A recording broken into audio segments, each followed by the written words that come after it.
So good morning students. So today we would like to discuss about a topic which is known as dissociation and pre-dissociation. So dissociation means when you supplied a molecule with sufficient energy, then it will be excited to its excited state, one of its excited state, and if that amount of energy is sufficiently high that it can promote the molecule in such a level of the excited state where there is no bound region, means beyond the dissociation limit. If the supplied energy is beyond its dissociation limit of that particular electronic state, then the molecule cannot be present as a molecule. That means it can dissociate and forms the ions, form either radicals or atoms. And pre-dissociation means if the excited state structure is such that a stable electronic state is has a crossover with a very unstable electronic state, then apart from that, if you not supplied that much amount of energy beyond the dissociation limit, even the molecule can dissociate. So it will be discussed later in this ongoing session. So first we would like to discuss about dissociation. So just first we would like to focus on the diagram of this electronic state. So this is the ground electronic state, that is E0, and the first excited electronic state, that is I represented here as E1. And we know that the excited electronic state is slightly higher in internuclear distance than the ground level. Okay, because in this previous discussion also we have discussed about this thing. So why this is so happen? Because in the excited state, the electronic distribution, the electron cloud distribution around the molecule is slightly deformed, and they can be right now they can distributed in slightly more area, and because of that the looseliness of this molecule happens, and the internuclear distance becomes higher at that condition. And because of that the molecule is the bond between the molecule is not so strong in comparison to the ground state. So because of this reason, the excited state internuclear distance is slightly higher than in comparison to ground electronic state. So suppose a molecule has a potential energy curve E0 at the ground state and a potential energy curve E1 in the excited state. The equilibrium internuclear distance is longer in E1 than in E0. Since the bond is weaker in the excited state, the transition okay, the why the this is so happen, because it is little bit shifted in the right side.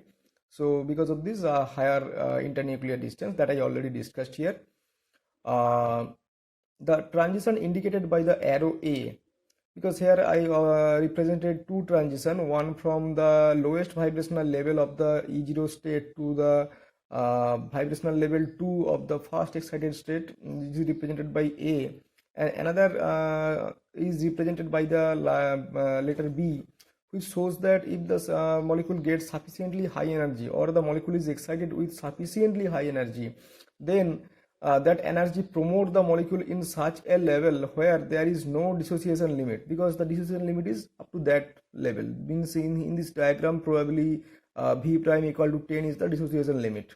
So if you supplied the energy more than that, then definitely the molecule will excited in such a level where there is no bound region. According to okay, the transition indicated by the arrow A has the maximum intensity according to the Frank Condon principle, because we know that, and also in the previous discussion we have already discussed these things. The in the ground state and in the V0 level, the probability of finding the molecule is the highest, and as we increase the vibrational quantum number, then the probability density will shifted towards both the end of this potential energy diagram, both in the ground and the excited state. And we know that the electronic transition means the electronic transition takes place very rapidly at a time scale of around 10 to the power minus 15, or within a femtosecond time scale. So it's instantly takes place, and that's why we represent the electronic transition by a vertical lines. And because of that, the 0 to 2 transition is the most probable, because here the electron density is maximum at that condition, and the V equal to 2 level, V prime equal to 2 level just maximize the probability density. So because of that, the 0 to 2 transition is the highest in intensity, or most probable according to Frank Condon principle. Now if the molecule is excited with sufficient energy it will be excited to a point where its energy is far above the potential energy plateau of state E1. That means plateau means this type of flat region. Means beyond that there is no such limit where can molecule, if the molecule can vibrate beyond this limit, then it can dissociate it. So this is the dissociation limit. After that there is no bound region, it becomes some unbound region. Okay, so the B equal to 10 in this diagram is the Plateau's region, you can say. So if the molecule is excited with sufficient energy, it will be excited to a point where its energy is far above the potential energy plateau of state E1 at large distance, with the result that the molecule dissociate. That means if I supply sufficiently high energy so that the molecule can promote it to a state or the vibrational state of the S1 or E1 where there is no dissociation limit, means beyond the Plateau's region, the energy that I supplied is beyond the Plateau's region, then the molecule is excited in such a vibrational level where there is no bound region. Okay, at large distance, with the result that the molecule dissociate. That means at that condition, if I promote the molecule in that level, vibrational level, then the molecule will not present as a molecule, it will be dissociated to the corresponding atoms or radicals. So the respective spectrum always show a blurred zone beyond this so-called dissociated limit. That means up to this limit, V prime equal to 10, you will get some transition lines, line spectrum. And after that, you will got only a blurred zone. That means there is no transition. Okay, so this is the dissociation limit or dissociation of a stable diatomic molecules. Now the next topic which is interesting is the pre-dissociation. Now suppose a molecule has a potential energy curve E0, that means just like this thing, at the ground state, and two potential energy curve. In the previous case we discussed about only one potential energy curve, that is only single E1, but here I would like to say if the molecule can have two excited electronic state energy curve, that is E1 and E2 in the excited state, the potential energy curve E2 does not have a minimum as shown in the figure. So I have to go to the next page. Okay, just have a look. This is the E1, this is the ground state electronic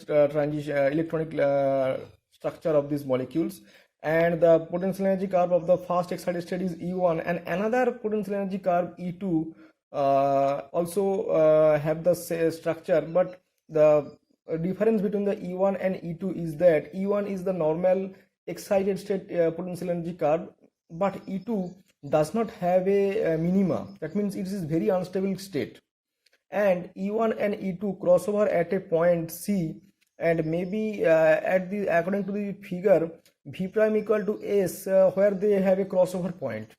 Okay, so E1 and E2 are both are excited state of the molecules, but E1 is the normal excited state of the molecule, and E2 have no bound region, that is it is unbound excited state. If a molecule can directly promote it to the E2, then it will be instantly dissociated into atoms or radicals. Now the molecule will also dissociate if it is excited to a level below the plateaus of the E1. In the previous case or in the dissociation case, we observed that if we supply sufficient amount of energy, that means which is higher than the dissociation limit, then the molecule dissociate. But in that case we are observing that if the dissociation limit may be V equal to 10, I am not depict the V equal to 10 level, but if I supplied below V equal to 10 also, the molecule can dissociate. Okay, but above, okay, the molecule will also dissociate if it is excited to a level below the plateaus in the E1 but above the crossover point C. That means if I supplied an amount of energy which is promote the molecule at V equal to 8 or 9 level, then also the molecule can dissociate. How? Because at that normal condition, if the E2 was not there, then the molecule will not dissociate it. But if we know that at V equal to 7 level, there is the unbound or the unstable energy state is crossover. So the molecule at that condition come to the first excited to the V equal to 9 level. Then when it comes to the V equal to 7 level, because some of the vibrational level have matching of E2 and E1, So they undergo internal conversion and come to the E2 state, and we know that E2 state is very unstable. Once it comes to the E2 state, it will instantly dissociate into atoms or radicals. Above the crossover point C, where the excited bound state E1 and the unbound state E2 cross each other, an inferior amount of energy means that is not sufficient to promote the molecule beyond the dissociation limit. So an inferior amount of energy leaves the molecule in a state where the electrons can rearrange to the unbound state. Means if I supplied the amount of energy which is corresponding to 0 to probably 9, V equal to 9 level, that means the highest level, and then undergo VR, and when it comes to the V equal to 7 level, undergo internal conversion and comes to the E1 to E2 electronic state. Through the internal conversion, we assume some relatedness means there is some vibrational level matching each other at this level. Definitely relatedness between the vibrational state closely above the level of intersection and the translation motion during this dissociation, because the translation motion also very higher in the excited state. So once the molecule comes to the unbound region, and because of this translation motion, the molecule dissociates instantly.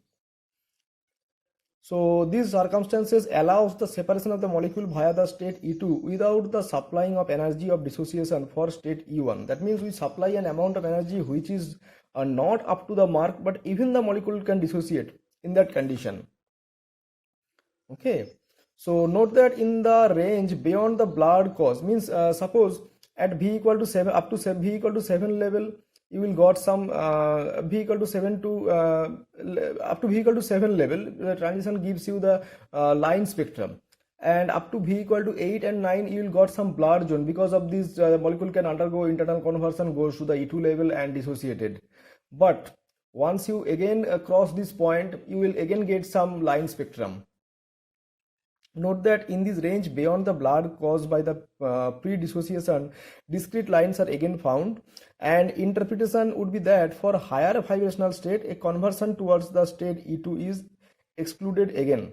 Means if you promoted to the molecule directly to the V equal to 8 or 9 in that case, then also you will get line spectrum, but V equal to 7 level is very susceptible. Okay.